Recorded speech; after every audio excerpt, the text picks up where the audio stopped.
Það segir í 7. versi, biðjið og yður mun gefast. Biðjið og yður mun gefast. Til hvers biðjum við þá? Er það ekki til þess að fá svar? Já. Leitið og þér munu finna. Hver fer að leita og ætlar ekki að finna? Við leitum til þess að finna. Leitið og þér munu finna. Kníið á og fyrir yður mun upplokið verða. Kníið á og fyrir yður mun upplokið verða. Því að hver sá öðla sem biður, sá finnur sem leitar, fyrir þeim sem áknýr mun upplokið verða. Já. Eða hver sá meðal yðar sem gefur syni sínum stein, hann biður brauð, eða höggorm þegar hann biður fisk. Fyrst þér sem eru vondir, hafi vit á að gefa börnum yðar góða gjafir, hve miklu fremur mun þá faðir yðar á himnum gefa þeim góðar gjafir sem biðja hann. Allt sem þér viljið aðrir menn gjöri yður, það skulu þér og þeim gjöra. Þetta lögmálið og spámennirnir. Við ætlum að biðja saman og ég ætla að lesa eitt vers í Postulasögunni 4:31 fyrir okkur, vegna þess að þar getum við séð hvað gerist ef við biðjum af öllu hjarta. Amen. Amen. Og við skulum taka vers 30 af því að það er okkar bæn líka. Vers 30. Postulasagan 4:30. Réttu út hönd þína til að lækna, lát tákn og undur verða fyrir nafns þíns heilaga þjóns Jesú. Þegar þeir höfðu beðist fyrir, hrærðist staðurinn þar sem þeir voru, samankomnir. Þeir fylltust allir heilugum anda og töluðu orð Guðs af djörfung. Amen. Amen. Og það er það sem við viljum sjá gerast hér í dag. Amen. Að staðurinn hrærist þegar við biðjum. Af því að við trúum á Guð, þess vegna biðjum við. Og bara allir sem eru sjúkir í dag, við segjum, hann bar mein vor. Amen. Hann bar sjúkdóma okkar. Allir sem eru í erfiðleikum í dag, ég mun aldrei sleppa þér hendinni, aldrei yfirgefa þig. Amen. Amen. Þess vegna þökkum við Guði að hann er með okkur. Og ef Guð er með okkur, hver er þá á móti? Enginn. Enginn. Það getur enginn verið á móti. Halleluja. Amen. Þökkum, lofum hann fyrir að hann er að lækna fólk. Lækna fólk. Amen. Hvort sem það með meðölum eða bara beint, hann getur lækna beint gripið inn í.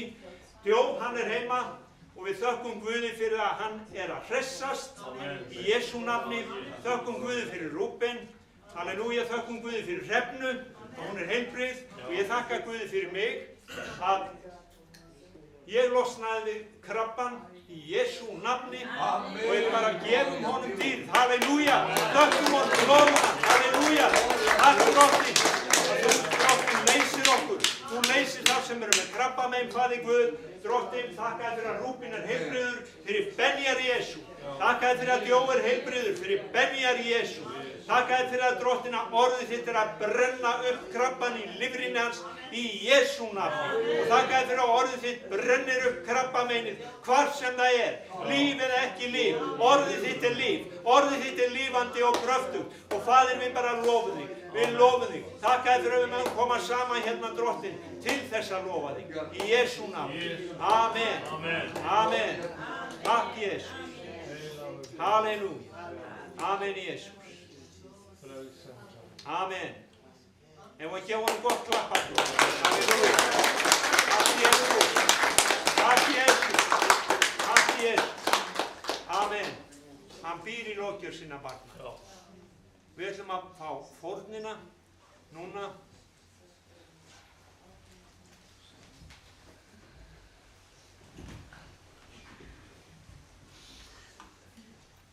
Síðan er bænastund á þriðjudaginn klukkan 5 og föstudaginn klukkan 8.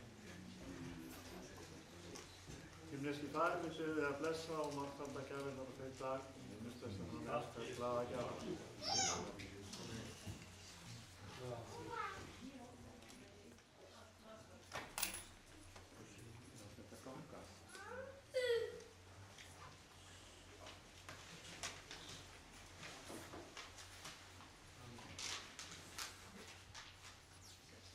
Það eru margir sem vilja syngja svona eitt barnalag. Ég vil ekki að stanni, ég vil ekki að struga. rifja upp frá því við vorum í Sundlagsskóla. En það er lagi. Og að þið verðum með börn hjá okkur í dag. Það er svona. Talar þú íslensku? Já. Og strákarnir þeir standa upp þegar við syngjum Ég vil ekki að stanni. Þá standa strákarnir upp. Ok? Já, you can stand. Þið megið standa. Ok? Og svo setjist þið og stelpurnar rísa upp og það er bæði gamla stelpur og unga stelpur. Allir með. Og ég vil líka stanni. Og ég vil líka stanni. Og ég vil líka stanni.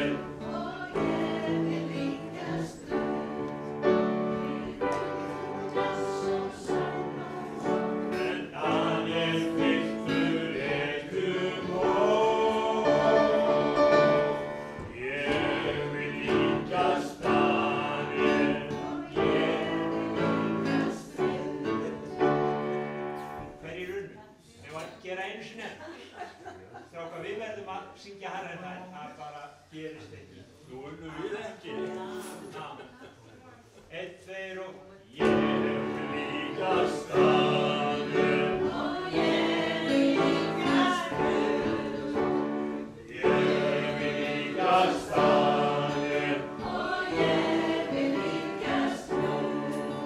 Því verður þessar sann og en þannig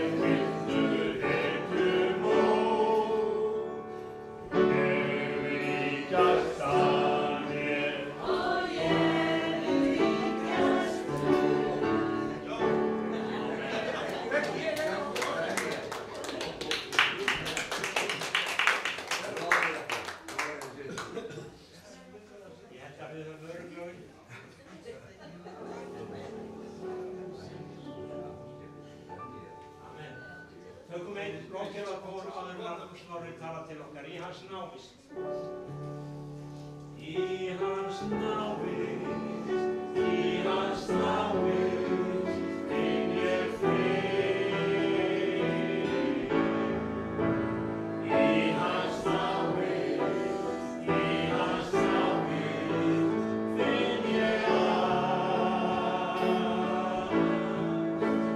Í hans faðmi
Góðan dag. Afskaplega notalegt að horfa á svona sólbakað fólk á meðal okkar. Það er svo bjart úti að okkur finnst bara að vera að koma í sumar. En það er ekki alveg því að heilsa. Við finnum alveg það er líka kalt úti. Ég gerði það að leik mínum í gær eftir að við vorum á karlamorninum, góðum karlamorni, að þá tók ég svona lykkju á leið mína til Reykjavíkur. og við lendum í gegnum Grindavík og ætlum að hvort að Hafsteinn væri þar heima. Nei, það var allt annað að sjá heldur en Hafsteinn þar. Við sjáum mikla gufu, heita vegi og þegar við vorum að koma inn á, eða erum að fara Grindavíkur afleggjaran, þá fæ ég skilaboð í símann og mér þótti þau merkilega þessi skilaboð þar sem við vorum varaði við að vera að fara til Grindavíkur, allavega að hafa augun hjá okkur vegna þess að það væri von á, það eru jarðhræringar og það von á eldgosi og okkur var ekkert bannað að fara en við vorum bara beðnir að hafa athyglina í lagi. Og ég hugsaði með mér, svakalega afskiptasemi þetta.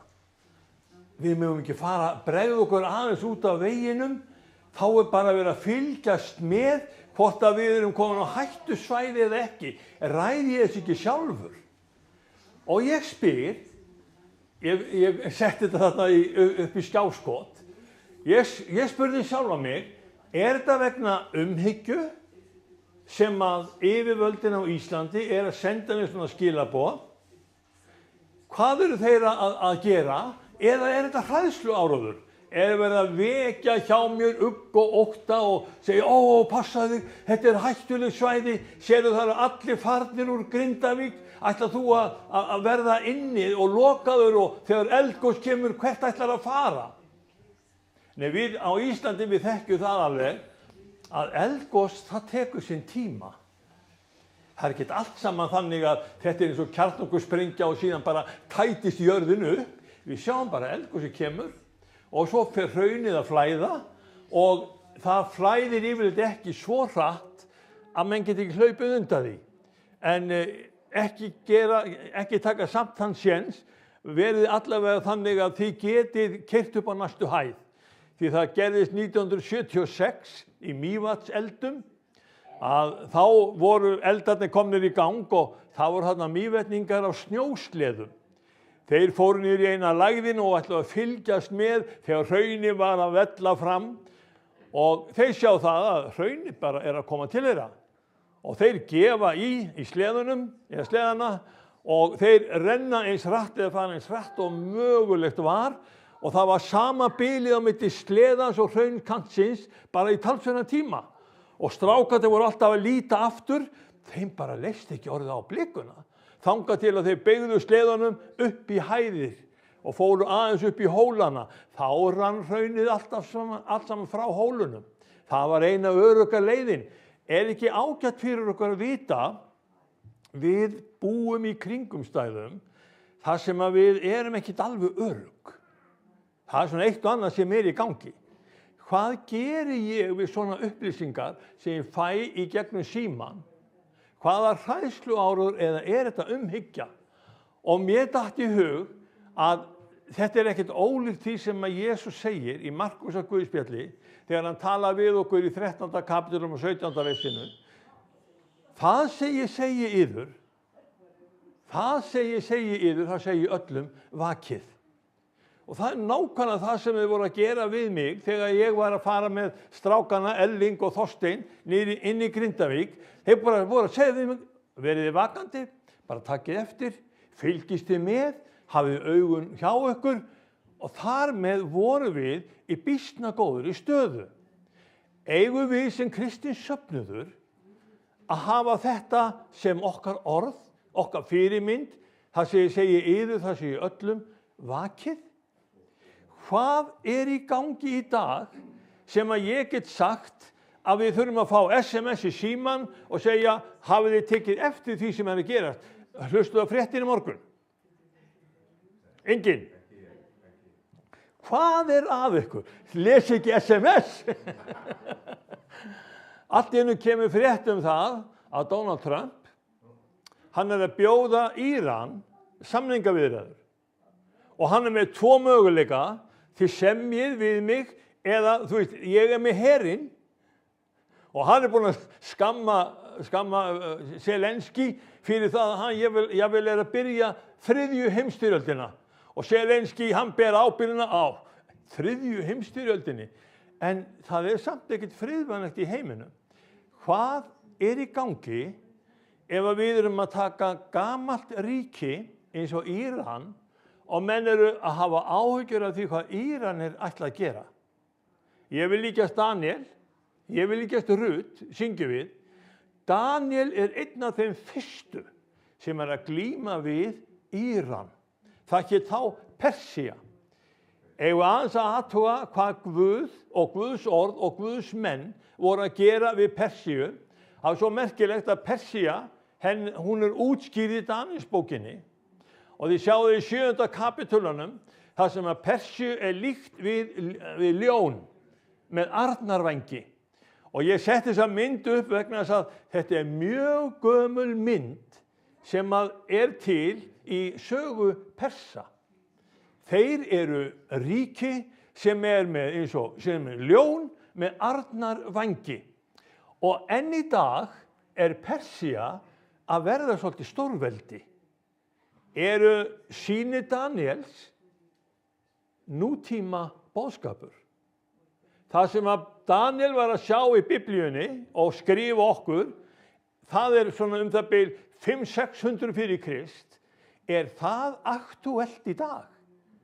Það eitthvað sem að söfnuðurinn þarf að fara að lesa vegna þess að við erum búin að fá SMS?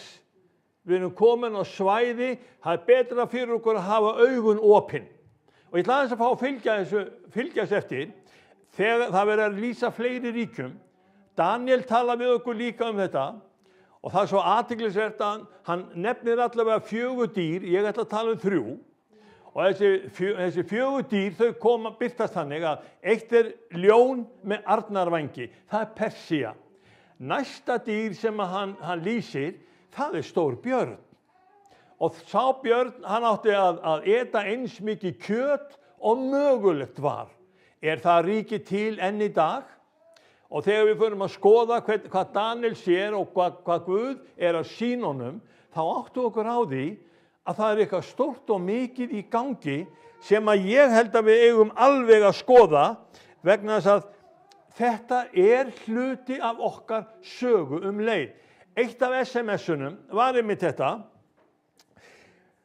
Hann sagði við björninn, til þess var mælt við björninn, statt upp og mikið kjöt. Og við vitum að það komu heimsveldi eftir heimsveldi og þau voru mjög gráðug í yfirráð. Þau eru stórríki en þau stóðu kannski stutt. Við erum enn þann dag í dag að glíma við svona yfirráð. Hvað vilja Bandaríkin ráða miklu? Af hverju Trump að skrifa þeim í Íran? Af hverju hann að skipta sér af ástandinu í Úkraínu? Af hverju hann að reyna að fara og tala við Pútín? Hvað í gangi ef allt þetta að gerast? Og sjáu svo athyglisvert, það eitt af dýrunum sem hann nefnir pardusdýr. Það ljónið, björninn og pardusdýrið. Og pardusdýrið, það allavega ekki mjög evrópskt dýr. Það ekki mikið tengt okkur hér á Íslandi eða Þýskalandi eða svoleiðis. Pardusdýr var reyndar til í Evrópu í árdaga. Og það alltaf greint frá því. Þetta pardusdýr, það var látið tengjast sögu Grikklands. Af hverju voru Grikkir svona voldugir? Og það sagt Grikkland, allavega í tíð Alexanders mikla, að þá var ríkið, það var svo stórt á skömmum tíma. Alexander mikli, hann var ekki við völd nema í 3,5 ár til 5 ár. Það var alveg ótrúlegt hvað manninum tókst að gera. Og ég setti 2 kort hérna upp á, ég vonaði skilji kortin. Annað bara svona eðlilegt landakort sem við þekkjum. Og þessi ljóslitaði skiki, þetta veldi hans Alexanders mikla.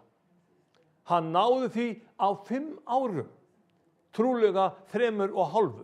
Þetta ríki, það stóð ekki nema í 10 ár. Þegar Alexander mikli dó, klofnaði þetta ríki í 3 konungsdæmi, því að hershöfðingjar Alexanders mikla, þeir voru bara skynsami menn, þeir bara skiptu ríkjunum á milli sín og þeir urðu voldugir. enda sagt að þetta partustýr, Daniel talar það hafði 3 höfuð, 3 konunga. Og svo tek ég þessa mynd og ég segi, þessi mynd eitthvað sem við eigum að hlusta á í dag? Í ljósi þess sem Trump að gera, í ljósi þessara alheims pólitíkur sem að við sjáum að í gangi, megum við tengja þessar sýnir Daniels við það sem að Opinberunarbókin talar Því að við erum með Opinberunarbókina, hina síðustu bók Biblíunnar, og hún með skilaboð til okkar það að jörðin sem við stöndum á, hún ekkert örugg, þið vitið.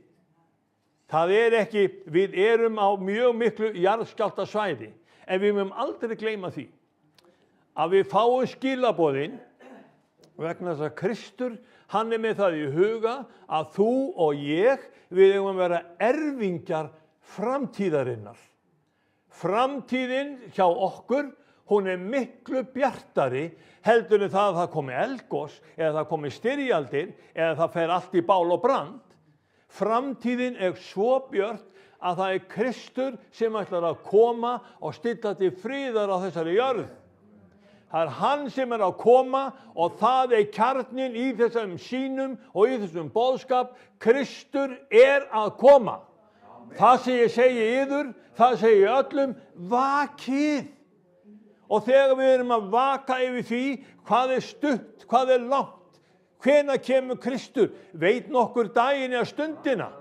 Erum við ekki alltaf að tala það? Já, það veit engin daginn eða stundina og þar með bara lokum við bókinni og við fáum bara, viljum helst ekkert vita.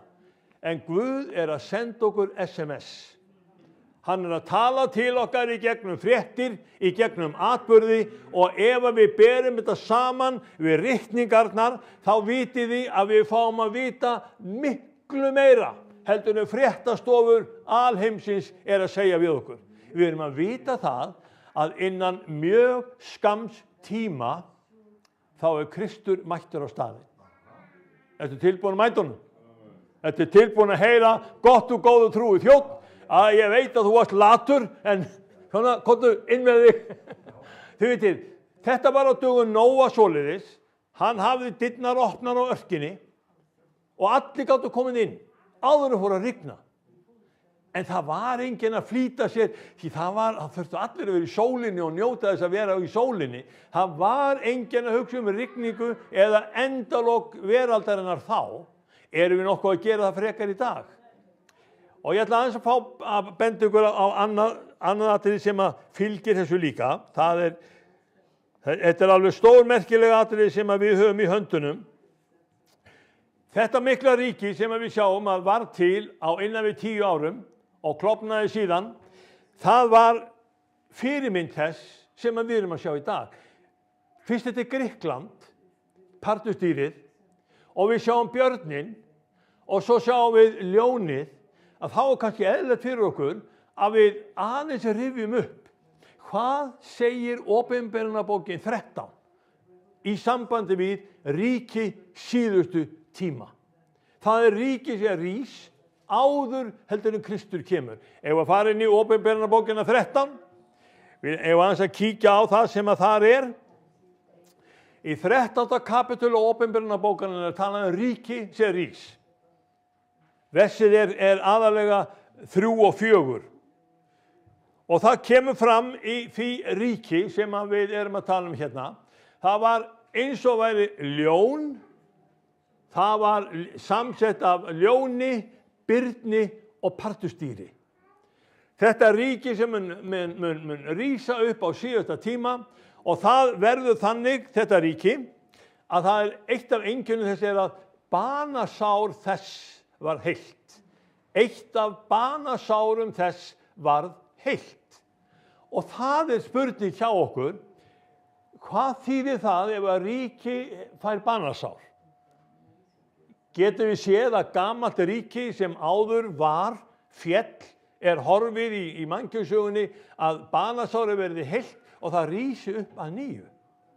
Við stöndum nefnilega frammi fyrir þessum þáttum að Opinberunarbók Jóhannesar benda okkur á hvað að gerast á okkar tíma. Og þegar ég seti þetta svona upp fyrir ykkur, þá ég með eina glæru, og glæran hún myndast af því að þegar Rússar voru með sitt áróðurstríð gegn Hitler og nasistum, þá bjugguðu til mjög sterka og mikla mynd, þar sem að tígrisdýr fékk byssusting í gegnum höfuðið. Og þeir sáðu á rússnesku banasár þess. Það byssustingurinn. Og menn voru alveg hiklaust á því að Þýskaland nasismans, það yrði drepið. Það yrði lagt að velli að það myndi aldrei rísa aftur. Og þetta banasár sem við sjáum í þessu þýska ríki, við getum spurt í dag, það að verða heilt? Því eitt voldugasta ríki í Evrópu í dag, það Þýskaland. Ef að Evrópa hefði ekki Þýskaland, þá væri Evrópa bara ekki til í þeirri mynd sem hún er. Og Þjóðverjar hafa verið alveg ótrúlega framsæknir. Og bara þegar nasisminn nær völdum í Þýskalandi, vitið þið að þá voru mestu og bestu háskólar veraldarinnar í Þýskalandi. Helstu verðlaun sem að komu frá Svíþjóð og allir vísindamenn, helstu vísindamenn, þeir fylgdu Nóbelsverðlaunin, þau fóru til Þýskalands. Þetta voru reynda gyðingar margir hverjir, þetta voru til Þýskalands.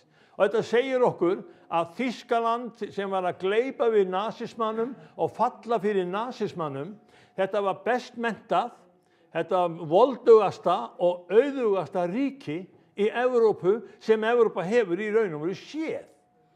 Hvernig þetta í dag? Nú heyrum við að það eru nýjir tónar farnar að berast frá Evrópu, þar sem að allt í einu kemur upp svo staða að Zelenski hent út úr Hvíta húsinu og þá fara Evrópuríkin af stað og þau segja, heyrðu, við þurfum bara ekkert að Bandaríkjunum að halda. Nú förum við okkar eigin leið. Erum við að standa frammi fyrir því að opinberunarbókin 13, hún bara rætast? Við erum bara búin að fá SMS-skilaboð og við erum að heyra að það eitt og annað í gangi sem við eiginlega ekkert skiljum. Getur það bara virkilega verið að við sem erum kristin og við höfum ekki talið okkur alveg skilja opinberunarbókina af því að við höfum bara ekki lesið saman atburðarás sem að birtist í fréttum og við heyrum og þetta berst til okkar í gegnum sjónvarp og útvarp og við berum þetta ekki saman við hvað ritningarnar segja. Og hugsið ykkur, við erum með ritningar sem segja okkur frá atburðarásinni 2000 árum áður heldur en atburðarásin gerist. Við erum með fréttirnar í dag sem eru útskýrðar í 2000 ára gömlum textum. Og við getum ekki séð annað heldur en að Guð, hann að meina það sem hann hefur sagt. Guð hefur verið að tala það sem átt að standast. Það sem ég segi yður, það segi öllum vakið. Ekki alveg komin tími til að við opnum á SMS-in frá himnaföðurnum, förum að lesa Biblíuna saman og við áttum okkur á að Guð í gær og í dag hinn sami. Ríkin sem áður fengu vald, það voru heimsdrottnar og það voru andaverur þið vitið og það voru tignur og það voru völd. Þetta einkenndi heimsveldin áður fyrr. Þetta alveg sama mynd sem dregin upp í Evrópu í dag. Og hvað ætlar Evrópa að gera? Þegar við förum að skoða málin, þá sjáum við að Evrópa að rísa upp sem eitt mesta heimsveldi eftir okkar daga. Ég sá bara í blöðunum daginn, og ég tengi þetta saman við opinberunarbókina 13. Evrópa á sögulegum krossgötum. Evrópa á sögulegum krossgötum. Af hverju það allt í einu? Ekki Evrópa búin að læra nóg af styrjöldum? Vita menn ekki að styrjaldir eru bara ógöngur? Jú, þeir vita það. En hvað það sem dregur fólkið aftur til vopnana? Hvað er það sem dregur fólkið aftur inn í það kringumstæður að það ekki lengur fara eftir því sem rétt, sanngjarnt, til blessunar, til lífs og til hamingju. Eitt mesta baráttumál hér á Íslandi, það hafa verið fóstureyðingar. Þetta taldi vera mestu mannréttindi sem að Íslendingar berjast fyrir. Af hverju mega börnin ekki koma? Af hverju þurfum við að eyða börnunum? Jú, það konan sem að ræður yfir sínum eigin líkama. Við bara erum að býta í alls konar svona þætti. Hvað að manninum ef hann velur ekki lífið? Móses stóð líka frammi fyrir Guði almáttugum og hann sagði við Ísraelsmenn og Guð talaði til þeirra: ég legg fyrir ykkur 2 vegi í dag. Það vegur lífsins og það vegur dauðans. Veljiði lífið. Það var hvatningin. Erum við að horfa upp á það að mannkynið 3000 árum síðar, það í staðis að velja lífið, þá að velja dauðan. Hvað að manninum ef hann lætur afvegaleiðast kynslóð eftir kynslóð eftir kynslóð? Getum við aldrei lært. Og við getum alveg spurt, það virkilega þannig að ástæðan fyrir því að ríkið endurvakið, pardustýrið, björninn, ljónið, það virkilega það að ástandið okkar, menn hafa tekið Biblíuna og ýtt henni í burtu? Það má ekki kenna henni í skólum. Það má ekki kenna börnunu lengur bænirnar. Það má ekki kenna þeim Biblíuvessin eða Hallgrím Pétursson. Ungum það allra best að óttast Guð sinn Herra. Það má ekki kenna ungum börnum, ungum Íslendingum þetta í dag. Af hverju? Hvað svona hættulegt við Biblíuna? Það virkilega það að hún segir þið satt? Það virkilega það að menn þola ekki sannleikann? Barátta sem við eigum í ekki við menn af hold og blóði. Heldur við tignir, völd, heimsdrottna og andaveru vonskunar í híminginum. Það talar enginn andaveru vonskunar. Það enginn að trúa á þetta. Snorri, verð ekki svona gamaldags í hugsun. Happarinn sem á að tala við mann úr fornöld þegar maður tala við þig. Þetta stundum sagt við mann. En ritningarnar, þær hafa bara reynst miklu sannari og réttari heldur en menn vilja viðurkenna. Og meiri sem var það svoleiðis, ég fékk SMS í gær frá öðrum manni, Halli Hallsinni, fyrrum blaða- og fréttamanni.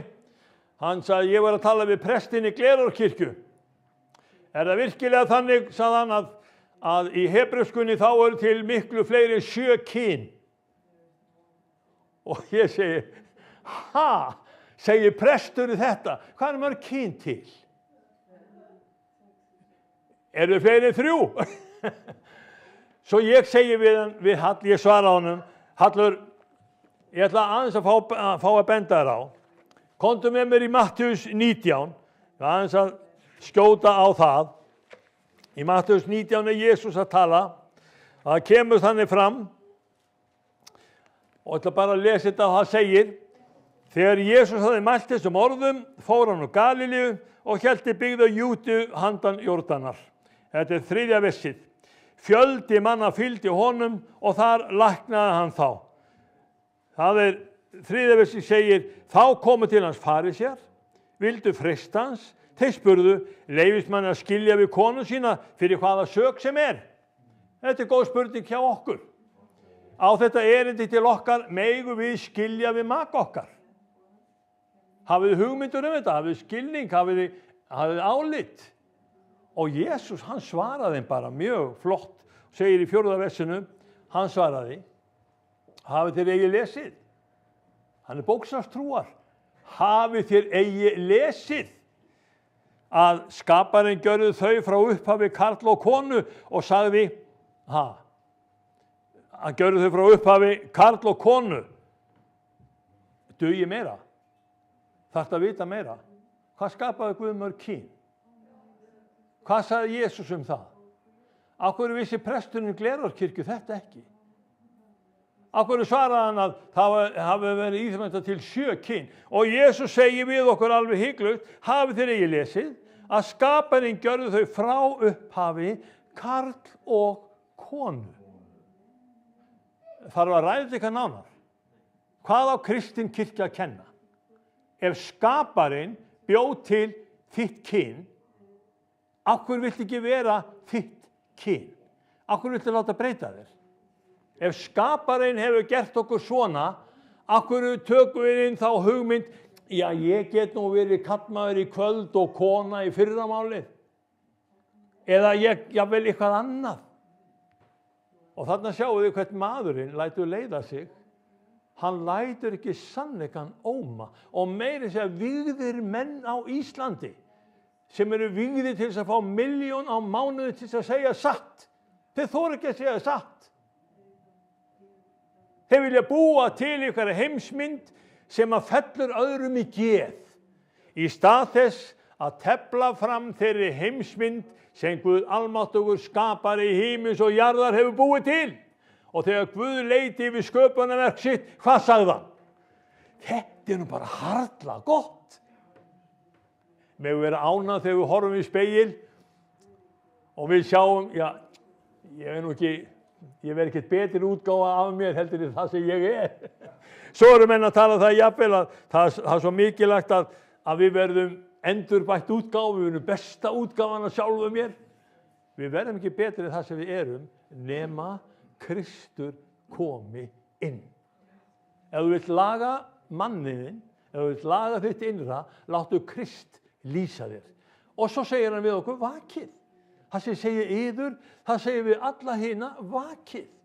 Eigum að vaka yfir orðið drottins, eigum að vaka yfir boðskapnum, eigum að vaka yfir því sem við höfum að segja. Stórveldið Evrópa er þess að rísa upp af því menn hafa verið sofandi yfir því.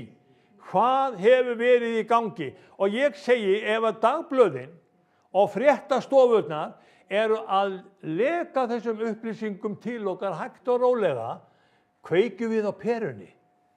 Sjáum við hvað er í gangi. Og mér finnst alveg stórmerkilegt að það er sagt hérna alveg hygglust við okkur, að í Mattheus 24:34 segir hann, sannlega segi ég yður, þessi kynslóð mun ekki líða undir lok, uns allt þetta er komið fram. Hvað er kynslóð langur tími? Hvaða hugmyndir hafa kynslóð? Við erum okkar kynslóð og ég ætla að fá að nota 90. Davíðsálm. Það sem Mósi er að biðja til drottins og hann segir við okkur, ævim ár mannsins eru 70 þegar best lætur 80 ár. Ef að kalla það kynslóð, hvenær byrja kynslóðin og hvenær lýkur henni? Og við vitum það að kynslóð er bara frá vöggu til grafar. Og ég er að horfa á minningagreinar núna bekkjarfélaga mína. Það er fólk á mínum aldri. Mér brá svolítið daginn því að einn af vinum mínum, hann var sérkennar á Akranesi, hann var bara sagður horfinn og bara búið að grafa hann og þetta var bara allt saman gert í Kyrþey, ári eldri en ég.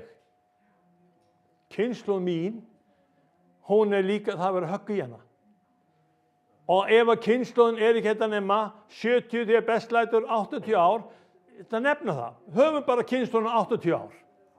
Og nú ætlum ég að byrja á kynslóðinni sem var til 1948. Hvað eru mörg hér inni fædd fyrir þann tíma, 1948? Þá sjáum við, það er bara örfáir í salnum. Þetta fólk er á hverfanda hveli. En hvað þýðir það að þessi kynslóð, hún skiptir máli? 1948 þá var Ísraels ríki stofnað. Ekki satt? 14. maí. Svo tökum við 58, 68, 78, 88, 98, komið 60 ár, 2008, 70 ár, 2018. Eru 80 ár komin? Erum við virkilega þannig að við erum bara komin að síðustu manneskjunum sem lifa á þessari kynslóð og Jesús Kristur gaf okkur tíman, þessi kynslóð mun ekki líða undir lok. erum við á þeim vegamótum, erum við á þeirri brún, að tíminn í dag, hann að verða búinn. Og hver að tapa? Hvað þýðir það að Guð grípi inn í áður þessu kynslóð líður undir lok? Það búið að taka djöfulinn, bindan, hann var tekinn úr tilverunni. Það búið að taka dauðan í burtu. Þá fáið það lífa alveg endalaust. Þá fáið það ná aldrei Adams 930 ár. Við eigum í það minnst 1000 ár eftir. Og við fáum að sjá að þegar ríki Evrópu að rísa, það tími kominn til að Guð grípi inn í. Hafið þið séð að við stöndum bara frammi fyrir því að tíminn í dag svoleiðis að ritningarnar að rætast fyrir framan nefið á okkur og prestar vitið ekki.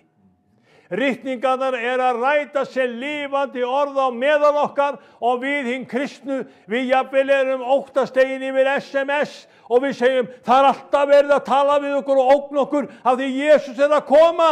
Það mesta blessun sem við getum fengið. Að Jesús Kristur mæti og umbreyti okkur, við fáum að vera með honum alla tíma. Okkar megin sigurinn.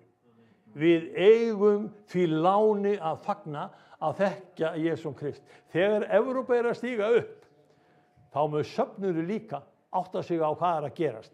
Og vitið þið, það koma þrengingar, það koma erfiðleikar, það kemur tími antikrist. Það bara samkvæmt orðinu, þetta bara samkvæmt áætluninni, en við mögum ekki gleyma því að það líka áætlun sem fylgir okkur, þér og mér. Við verðum hrifin upp til funda við Drottinn í loftinu. Takk fyrir. Hafið gaman að fljúga? Það alveg rosalega gaman að fljúga. Ég get ekki ímyndað mér hvernig það verður þegar við verðum allt í einu hrifin upp, tekin upp á jörðinni. Við fáum að svífa beint í faðm Guðs með Jesú. Við fáum að vera örugg og við fáum að fagna frammi fyrir honum vegna þess að við eigum þá sæluríku von sem talar við okkur. Hafið lesið SMS-i nýlega? Eigum að koma á þann stað að við eigum að vaka og hjálpa hvoru öðru að vaka því það ekkert eins og að fá Jesús Krist inn í sitt líf. Hann hefur breytt ykkur þegar en það á margt eftir að gerast. Hugsið ykkur þegar við erum hrifin upp til funda við Drottinn í loftinu. Þá eru ekki lengur gamlu sköllóttir gráhærði menn. Þá eru bara allt í einu ungir, kannski svona eins og 25 ára. Við verum í góðu útliti, við verum í hraustum líkama vegna þess að við nærveru Jesú og þegar við komum þangað þá verðum við ekki gamalt fólk lúið, þreytt og glíma við krabbamein.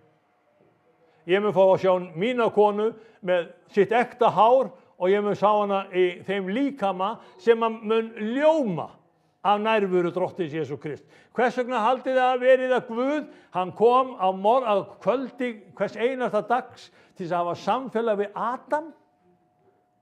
Guð hefur haft ánægju af samfélag við mannin. Við hvert einasta skipti sem Guð mætti, þá endurnýjaðist Adam. Því að samfélagi við Drottinn Guð alltaf til endurnýjunar og orð Drottins okkur gefið til þess að við fáum að vera endurnýjuð í samfélagi við Krist og við sjáum að Drottinn Jesús Kristur sem höfundur þessara bókar, hann kjarni þessara bókar. Við höfum þessa bók þannig að allt gamla testamentið það bendir til Krist. Allt nýja testamentið það bendir til Krist.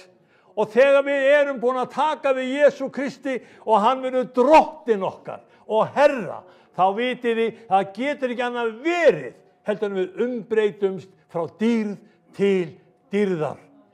Megi Drottinn Jesús Kristur blessa ykkur og styrkja ykkur og hjálpa ykkur. Haldið í þessari von. Haldið í það sem við eigum. Allt það sem að gerast í fréttum, óttist ekki láta skelfa ykkur, ekki láta slá ykkur út af laginu. Þetta á að verða. Við getum ekki breytt því, en ég vil fá að ganga með Drottni Jesú mínu. Ég vil fá að hafa hann með mér í gegnum þykkt og þund. Ég vil fá að segja við hann á hverju morgni, góðan dag heilagur andi, hvað hefur að gera í dag? Hvernig vilt þú að líf mitt verði í dag? Hvernig eigum við að efla samfélagið okkar við Jesú? Þegar við sjáum að þessir gömlu spádómar, þeir eru allir að rætast. Ég vil líkjast Daniel og ég vil líkjast Rut. Hvað var með Daniel sem fekk að sjá allar þessar sýnir? Og vitið hvað loford Guð gaf honum? Daniel, þetta ekki alveg þegar komið. Þú munt falla og þú munt eiga þína gröf, þú munt deyja, en á sínum tíma munt þú upprísa. Hann fekk að vita það mörgum öldum áður við urðum til að hann myndi rísa upp. Hvað er það að Guð gerir við þig? Við munum lifa þótt við deyjum. Já, hvernig er það? Við getum endalaust verið að spekula í þessu. Við verðum reist upp sem hafa dáið. Allir þeir sem tilheyra þessu söfnuði og voru í Jesú Kristi, þeir eiga einn dag eftir, það er upprisudagurinn. Og hvað verður hann langur? 1000 ár. 1000 ár. Við erum að horfa upp á það, kæru vinir, að tími myrkurs, djöfuls, vantrúar er að líða undir lok. Og við erum að fara að stíga inn í þann tíma þegar Kristur kemur í dýrð sinni og verður með okkur alla tíma. Amen.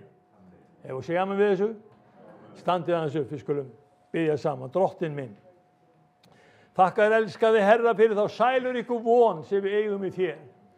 Og þú líkur upp augum okkar fyrir atburðum líðandi stundar og hjálpar okkur til þess að við skiljum hvað orð þitt hefur að segja. Þú hefur sagt okkur satt í gegnum tíðina og við munum treysta á að þitt orð er lampi í fóta okkar, ljós á veginum. Við viðurkennum þig sem drottinn okkar og frelsara, þú ert Kristur, sonur hins lifanda Guðs. Heyri, amen. Og við erum saman því Jesús, þú ert maðurinn, þú ert frelsarinn, þú ert lausnarinn, þú ert mannssonurinn sem að mun koma til þess að taka völdin á þessari jörð. Við viljum vera í þínu ríki, í Jesú nafni. Amen. Náð drottins Jesú Krist og kærleikur Guðs og samfélag heilags anda veri með ykkur öllum í Jesú nafni. Syngjum við svo saman það sem að Kitty er með. Drottinn bless ykkur.